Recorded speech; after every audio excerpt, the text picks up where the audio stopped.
Greetings from the Tour de France. This is James Start with Frankie Andreou after stage 7 of this year's Tour de France that started from Epernay and finished down here in the city of Nancy. We are standing in front of the golden gates of who knows what.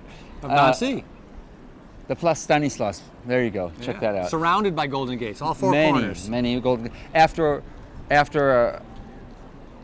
what I consider, what the hell were those guys doing? What was Sagan thinking? What was Cannondale doing all day long? I mean, you let a break go out and you give them 1 minute with like 100 kilometers to go. They kept a tight leash. I mean, what is that? That's some of the worst bike racing I have seen in years. And then Sagan, he goes on the attack in the final kilometers, only to get caught, of course, and get pipped by like that much.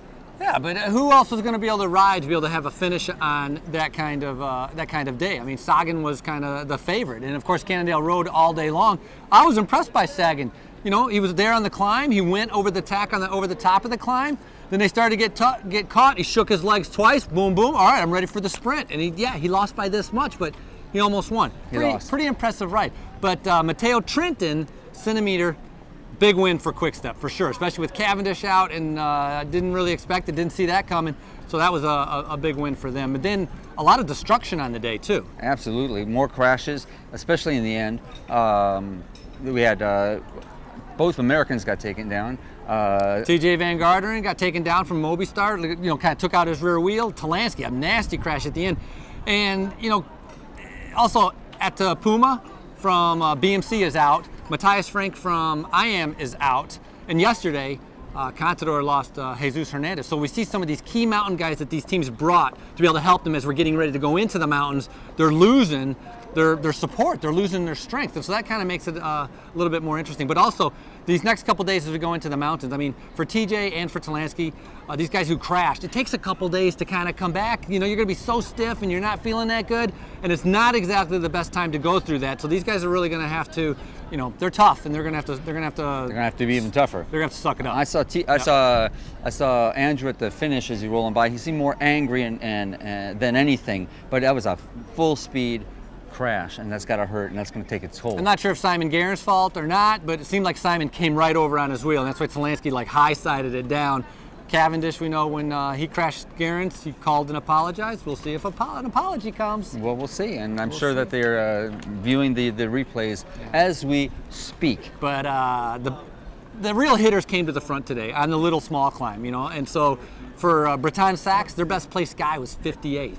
So kind of a bit down. You can kind of see a difference when the powerful guys come to the front. They're going to be winning the Tour de France? No, and then right now, currently, Lantern Rouge is Ted King. But of course, he's been doing a ton of work trying to help that green jersey, of course, riding all on the front. I'm sure that's going to change when we get to the climbs. So tomorrow, we start off with the first kind of set of climbs. Shorter stage, 161 kilometers from someplace to someplace, which is Tomblain to Gérard de Mer.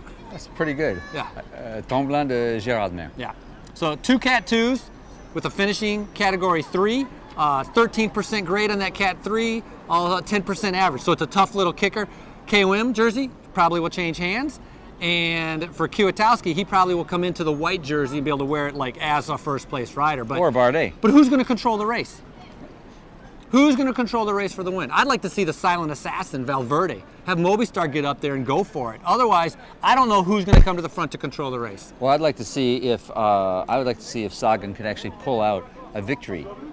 He's been on the podium. He's been top 3 almost every day, except the cobbles. It seems are right up there, yet knocking on the door. And I think some of the riding that he did today was panic. They've been coming close, but they haven't got the win, and they were just. I think they went way too hard too early. And it cost them that half a tire length. We need to let a break go out a little bit tomorrow. That's what I think we'll see. And then they'll bring it back. But I don't know who's going to bring it back. I mean, I don't know. Picks for tomorrow? Silent Assassin, Valverde. You think he's going to get it? Yeah, why not? Too steep for Guerin's? No, Guerin's is a very good pick also. Yep. Thank you. I like that. So we'll go with that. Let's go eat at the Golden Gates of Stanislas. Yes. Plus. From the tour, this is James Start with Frankie Andreou after stage 7 of this year's tour in downtown Nancy. And let me tell you, I mean, if I was in that break, I would have just sat up and gone back and said, all right, you don't like it? Reshuffle the cards, That's true. Go again. Reshuffle the deck. And some of those guys were pulling off. So, Trek wasn't pulling anymore.